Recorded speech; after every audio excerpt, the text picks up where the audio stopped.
Okay, I'd like to bring this meeting to order. The Village of Villa Park Board of Trustees Committee of the Whole meeting, April 14th, 2025. Clerk Konecki, please call the roll. Trustee Alfano? Here. Trustee Cordova? Here. Trustee Corkery? Trustee Kozar? Here. Trustee Kumar? Trustee Patrick? Here. President Kazone. Here, if we could stand for the Pledge of Allegiance.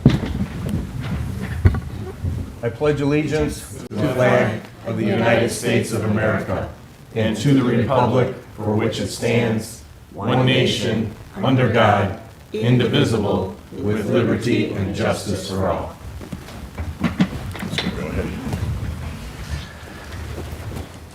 Okay, our discussion tonight is about artificial intelligence uses and policy recommendations for the Village of Villa Park. And staff will lead a discussion about the risks associated with the use of artificial intelligence in the public sector. And we'll turn it over to Manager Harline. To one quick note, Brian Sawyer was going to join me with this, but there was a misunderstanding about which Monday this night was, that this presentation was going to be on, and he's actually at a conference, and he will not be able to attend, so I will be making the presentation, and so we may need to take some questions and pass them on, but I put together the presentation, so I think we'll be able to muddle through. This is not intended to be a definitive description or a technical description. Basically, to get at some of the things that I believe that was introduced by Trustee Alfano to bring this topic forward, and some things that we will need to consider, and a draft policy has been prepared and sent out ahead of this to the board. So, starting on some of the definitions, and one of the things you're never supposed to do is put this many words on a slide, but one of the things that's important is to understand what we're talking about. So this definition of artificial intelligence comes from a federal task force on this, and it describes it as a machine-based system that for explicit or implicit objectives infers from the input it receives how to generate outputs, such as predictions, content recommendations or decisions that can influence physical or virtual environments. So, and that's just a standard definition of artificial intelligence. Artificial intelligence has a lot of different capabilities. What we think of a lot nowadays is the generative artificial intelligence, which is an automated computing system when prompted with human prompts, descriptions, or queries can produce outputs that simulate human-produced content, include like short answers, essays. ChatGPT is one of the most common understood generative artificial intelligence systems out there. So basically, if you put in some information, it will generate it from a database of other similar essays, descriptions of that same topic, or song, or photograph, etc. So that's one type that we're talking about. Then there are different definitions of artificial intelligence. One approach said the three types of artificial intelligence are machine learning, deep learning, and natural language processing. Deep learning, though, is required to do natural language processing, which is deep learning is something where it's an iterative process where the original information is looped back and then reviewed so that you can actually begin to develop algorithms that will match language patterns better than if you were just had a single review or were just cutting and pasting from different pieces of human writing. Machine learning basically is takes information in, is usually fairly low memory, and will give you a output based on a simpler algorithm. Another way to group AI types is reactive machines, which is what we mostly have, like a chatbot or something like that. It will take a little bit of information. There's no memory, no, it's task specific, like a search history or search engine such as that. A limited memory machines have memory to react and train itself. That's closer to a Chat GPT type of situation, or things that do facial recognition, those kind of machines. Then there are also theoretical theory of mind machines.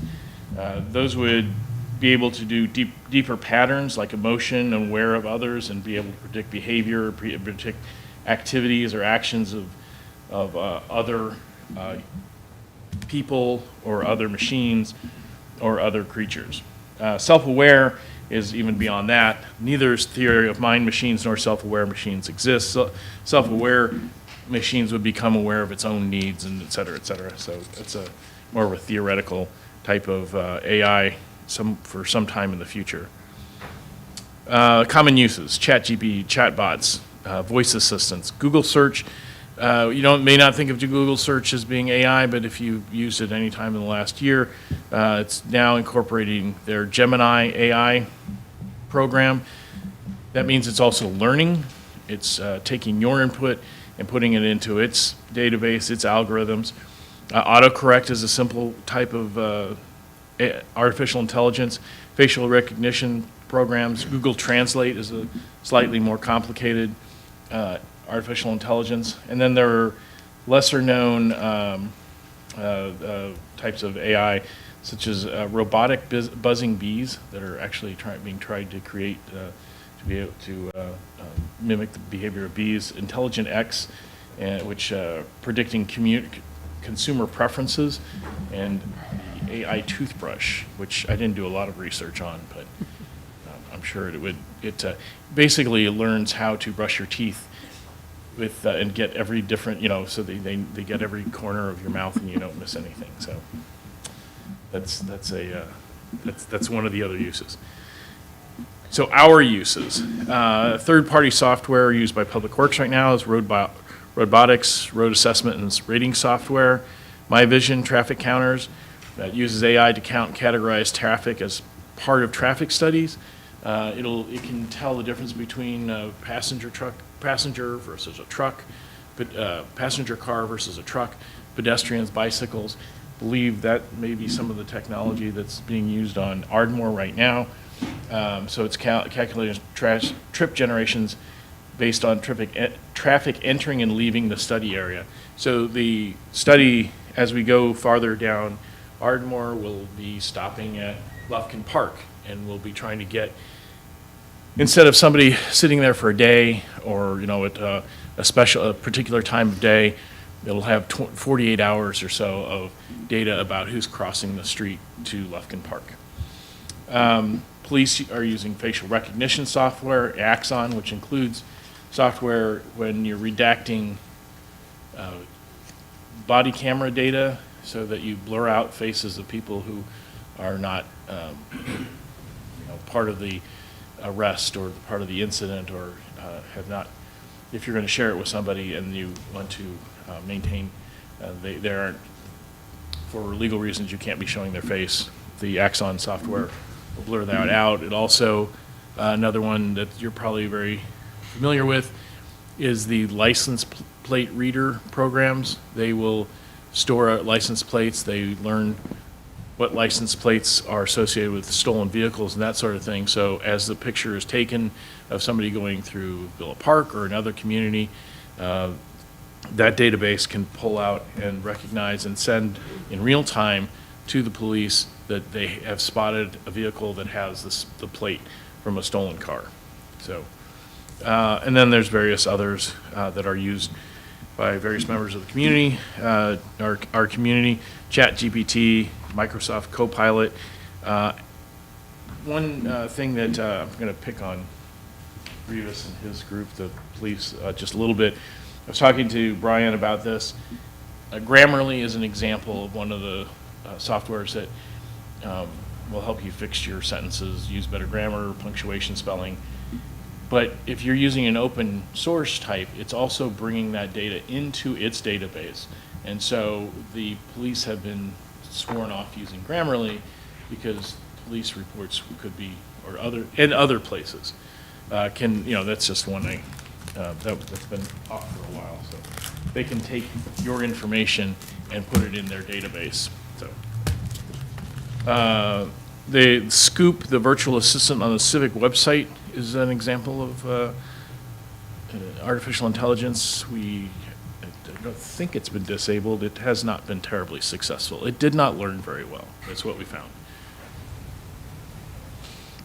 So there has been state and federal guidance on this, and I think that this is something that's going to, it's going to be fits and starts, where things go well, people will want to use AI more, but there will eventually be some examples of things that go wrong, and then typically there is a legislative reaction. Artificial intelligence, this report from the Generative AI and Natural Language Processing Task Force in Illinois 2024 led to House Bill 3773, and it takes effect on January 1. It prohibits the use of AI that leads to discriminatory practices against employees and a variety of other things, but that's one of the ones that stuck out to me, something that we're going to have to keep in mind if we're using any type of AI in screening personnel. That's something that would be very useful in the future, but that's one of the risks, and we'll talk about that a little bit, of where AI can be absolutely, it's good because it can be absolutely value neutral, but sometimes there are times when it's better not to be completely value neutral and just use data. There are subtleties that AI may not be able to pick up. And then another federal task force that put out the Artificial Intelligence and Worker Well-Being Principles and Best Practices for Developers and Employers. It's still out there in the world in some places, although you can't find it from the Department of Labor site since it's been rescinded. It was a previous administration and then has been rescinded. Something similar is in development currently. Some other resources. In attending the ILCMA conference this spring or winter, whatever, I learned about Gov AI Coalition, and they have some templates and resources, and also have a review of software that's being used out there by municipal governments, IML, ILCMA, and other municipalities or other resources.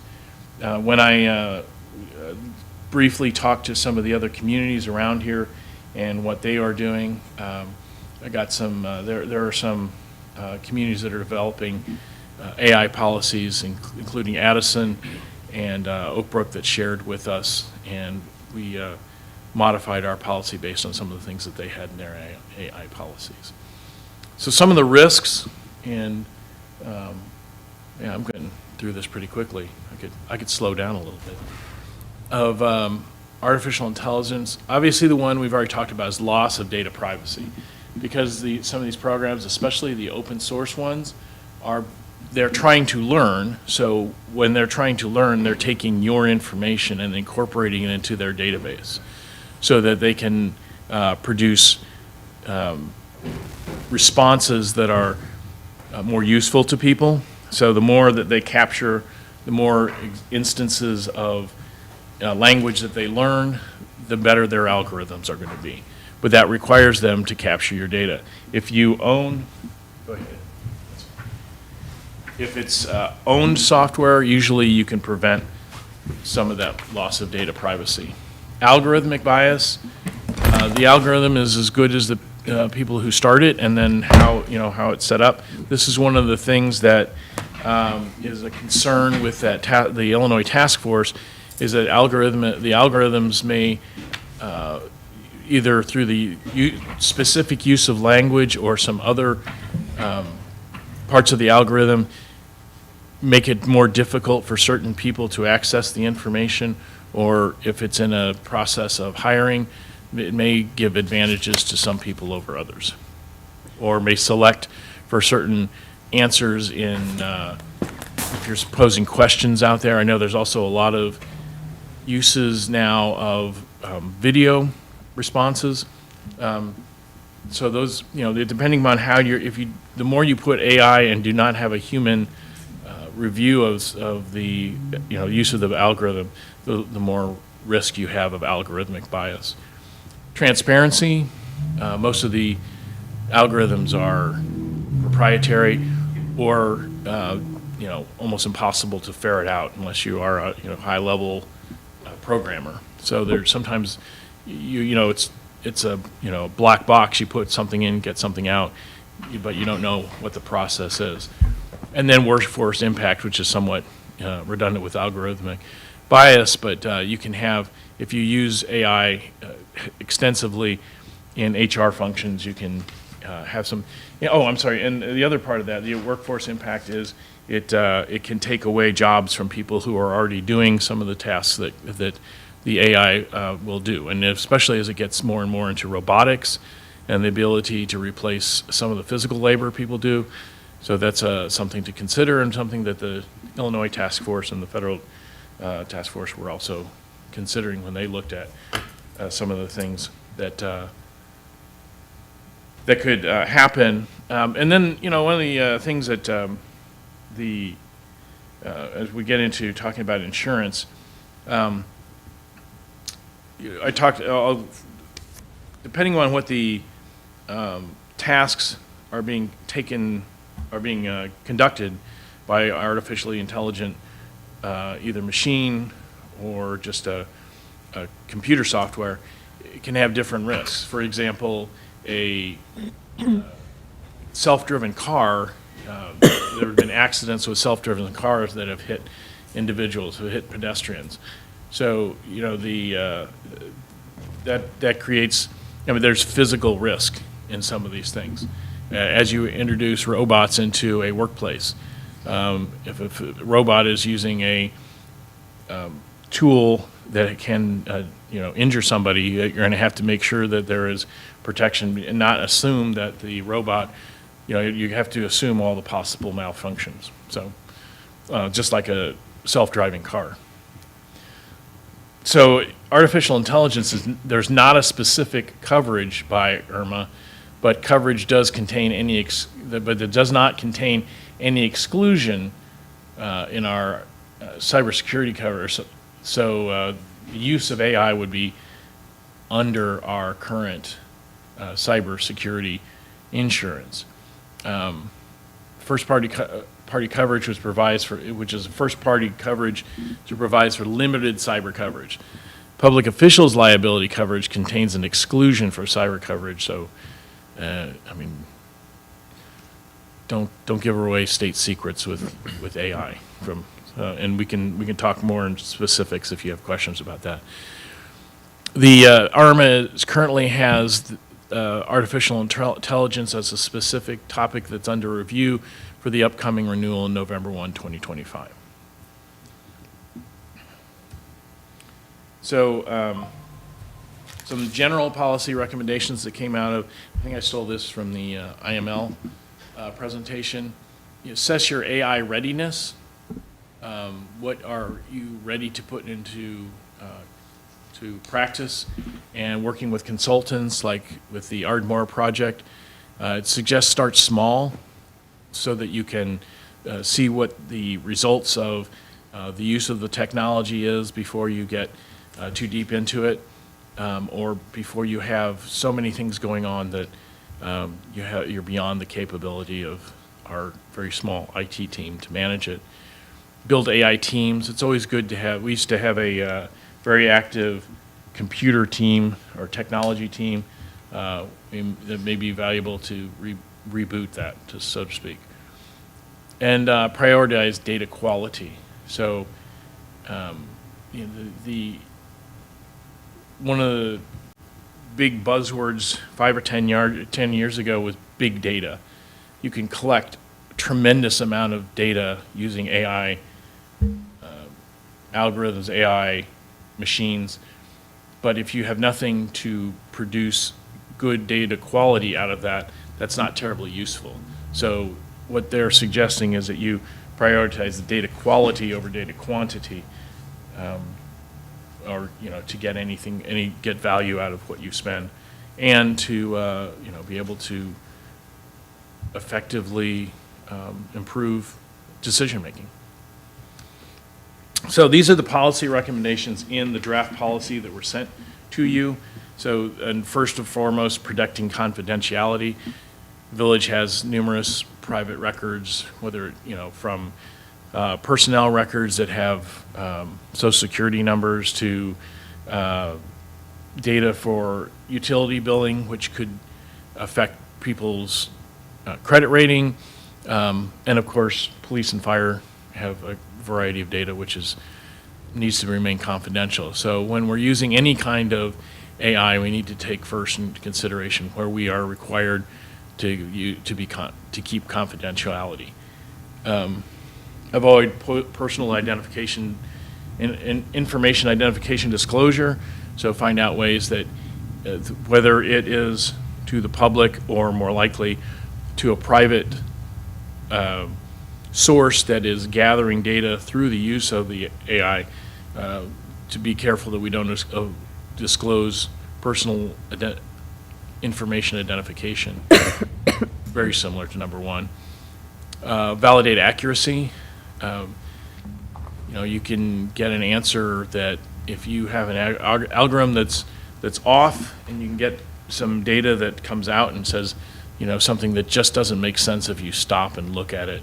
So you need to validate accuracy, make sure that whatever you're getting out of, it's like, real simple example, spell check will not tell you that if you said I'm rooting fro the Cubs, it will not tell you that's a misprint, because fro is a perfectly good word. Right. But you're probably rooting for the Cubs. Fact check content, very similar to the previous one. Maintain human oversight. And that's one of the critical things that's mentioned in every talk about risks. As it says in our draft policy under number 5 for fact check content, AI tools should not be relied on for final decision making without human verification. Be vigilant against misinformation and scams. So it's a tool, not a replacement for human judgment. And that's, final decisions need to still come from staff, from humans. Use AI responsibly and ethically. If you have a question as to whether or not you're using a type of software type of machine, and you think there are ethical risks, consult a supervisor or legal team. And then the other ones, enhance, don't replace, pretty simple, pretty self-explanatory. Analyze public data cautiously. This is pretty good advice anytime. When you go and you find public data out there, make sure it's a good source. U.S. Census data is usually correct, valuable to use, as long as you understand what you're actually reading, and so having AI to go pluck this information, if you if you don't send it to the right place, you're not going to get, it's garbage in, garbage out. So there are risks of discrimination and security vulnerabilities, so understand the risks. Recognize data collection risks. Avoid entering proprietary or legally sensitive information. AI as your own work and liability. Any content or data work produced by AI tools and subsequently used by you will be considered your own work, but you have to recognize also that sometimes if you're not careful about the product confidentiality, there are times when, like, Grammarly claims anything you type in there is their property. So if you type something in there and you want it back, and it's not coming back. So you have to be aware of these liabilities. So that's what we put. Those are some of the policy recommendations we entered into our draft policy. Some trends to watch in the public, sphere are predictive analysis. And one of the things that I think is pretty exciting is the advanced citizen engagement possibilities. There are programs out there that have been out there for a few years. Polco does a lot of polling using AI. There's a Zen City that, although somewhat pricey, can give you some very interesting heat maps on where you're getting most of your calls for ambulance calls, police calls. There are others that do this, but there's some very interesting tools out there. They tend to be expensive. Smart city initiatives where, whether it's trying to run your traffic signals based on data that you're collecting, or trying to make sure that you are ready for stormwater, for being able to respond to a heavy storm, not just with the infrastructure that's built, but if there, can have gates to direct stormwater in some way. That's probably a larger community and farther down the run. And then public health applications are also one of the possibilities, especially when you're talking about spread of disease and that sort of thing. So, those are some of the things to look forward to in the future. And so at that point, we would be bringing forth the policy as a resolution probably after some discussion internally and reviewing some other options. But are there questions? I got a question on the insurance. Do you know of any legal cases that have come up where insurance didn't cover AI? I don't know Okay, an yeah, example. Yeah, because obviously this is something, the insurance, I know our insurance, we've got a separate policy if we want anything that Right. we have to get for any kind of cyber, We but being, my company. Your company, Yeah, yeah. my personal company, yeah, so. Right. I imagine that's what's going to end up happening Right. across so the board. so we do have a cyber policy with IRMA. Yeah. It does not have any specific inclusion or exclusion for Yeah, artificial intelligence uses. okay. Trustee Kumar. A couple of things. Well, I'm one of those who uses AI for a lot of things, programming and stuff, just to make things easier, just module-wise and so on and so forth. So, and I often find it's as a good a tool as you ask it questions and you work with it. So I'm not 100% against AI, have any problems with it, but security certainly is going to be a problem. One thing I did notice is there are, in Colorado, it has a very specific, and I assume that once Colorado has an AI policy, other states are going to come up with an AI policy in terms of discrimination, because hiring practices, where AI is really going to take off, or is customer service, hiring, transportation is still on the fence a little bit because there's still those risks you talk about today. And accounting, and certain road tests in accounting, not all of accounting and stuff like that is, data analysis, of course, it's already there, to a large extent. But hiring practices using AI have been found to be discriminatory. So the ACLU actually is suing the state of Colorado for that, or, suing companies for that, using the law that was put forth. So I'm wondering, like, our hiring practices, will we keep away from AI to a certain extent at this point? Or are they part of the hiring groups that we use? They're not part of, if there's Like any, GoGov, or, not GoGov, what is it, well, what used to be Gov HR. Gov HR, and all the companies that we use, they might already be using it, and that might be a target for us. It's something to kind of verify to a certain extent. Because I think that is one place that there is risk to be had.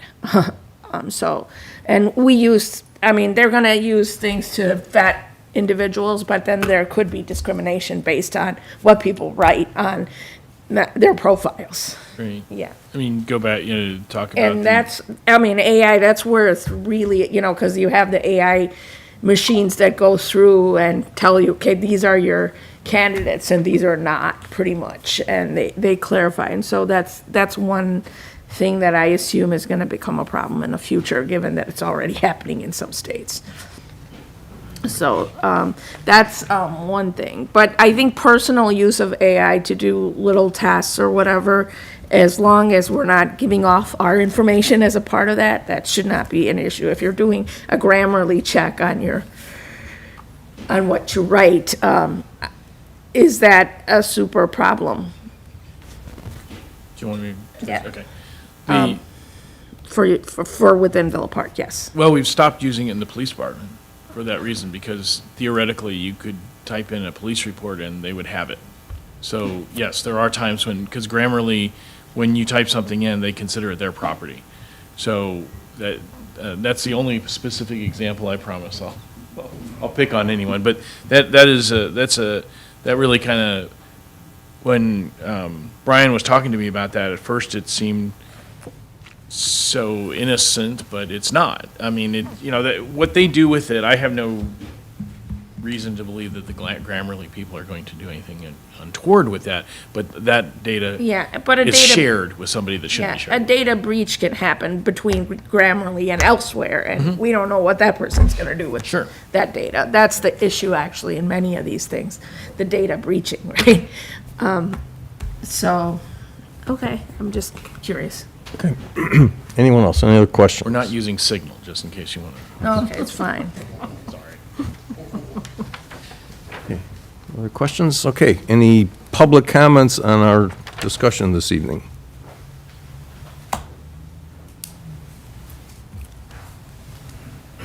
Tucker, I have a few concerns that I was running through here. Most of it has to do with personal devices. I know that the village has computers that they use, the computer system, and all the systems are connected together in the village. But when we have individuals, and I don't know if when you meant volunteers, you meant the commissioners on related to this applicability, or using personal computers that are actually being used in comparison with the village software. So I don't know how many of our village employees actually use their individual computers to do village jobs or tasks in here, or I know some of our elected trustees were using their individual computers on it. My concern is that if they're using individual devices and they're connected to the village system, a lot of the personal computers, they're connected to their phones, websites, outside information that,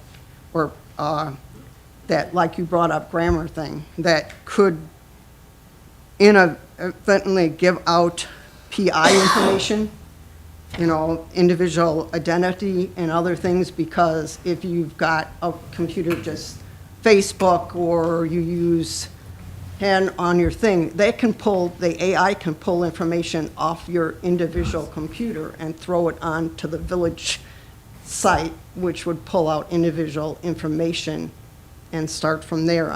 Do we have a protection against things like that happening? Or the other thing that concerned me is some of the tools, the AI learns from your input. So if you're using an individual computer on other things, it can go into your individual personal computer and pull out information that has nothing to do with village tasks and start adding it to the village software or computer from individual personal computers. I know a lot of corporations have banned people using their village, their property, their computer, and putting software or other softwares on their work computers for that reason, even though they're using AI, because AI pulls a lot of things up. And the system continually collects and learns from that user's input, which that user input, if they, on their personal computer, and because a village I know has protection. in their computer on what you can put in and what you can use it for. But on village, individual computers, that information can be pulled from personal computers and thrown into the system. So that's what I'm kind of wondering, what type of protection, plus our ITech department can't oversee personal computers, where they can oversee the village computer and software. Personal computers, he can't go in and monitor what's being used or the guidelines on those computers. Okay, sure, I'll give you time, but I don't know if you want to answer that, or you think that's something that Brian Needs would to be able to answer. answer? And some of the sensitivities, that's what I'm wondering, sensible information from the village that is on personal computers, that if we have a lot of them using their personal computer for village input, how are we protecting us against this? Because NORMA doesn't control individuals. They protect the village, but they're not going to protect the village from if it gets leaked from a personal computer. Well, a couple of things I want to make clear is that if you're using a personal computer here and you're using, for example, the village Wi-Fi, that's on a separate network and will not get you into anything that belongs to the village. So that is the public Wi-Fi. And now, that's not the same thing as what some of the things that you're talking about, some which are. Do you have any village staff that actually uses their village computers? Well, their we- own personal computers?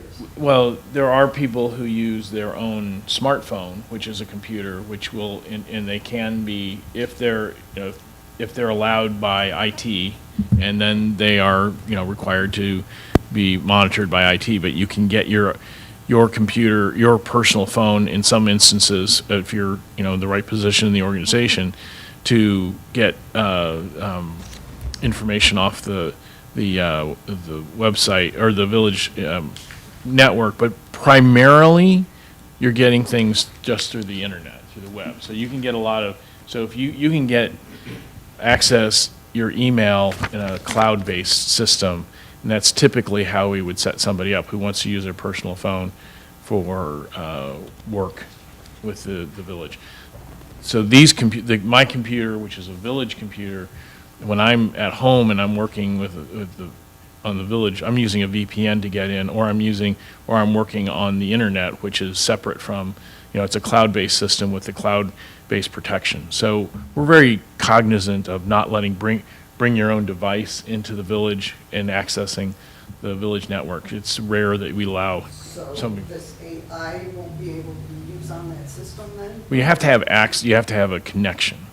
So So that connection of that AI into your personal computer, is that opening up each of village information? if I go on the internet on my computer that's owned by the village, and I go to a publicly available internet or publicly available AI solution, and I don't follow policy, I can put the village at risk. You can do that now too. There are certain sites that are blocked and certain sites that are, that we won't let you go to from the village network. But,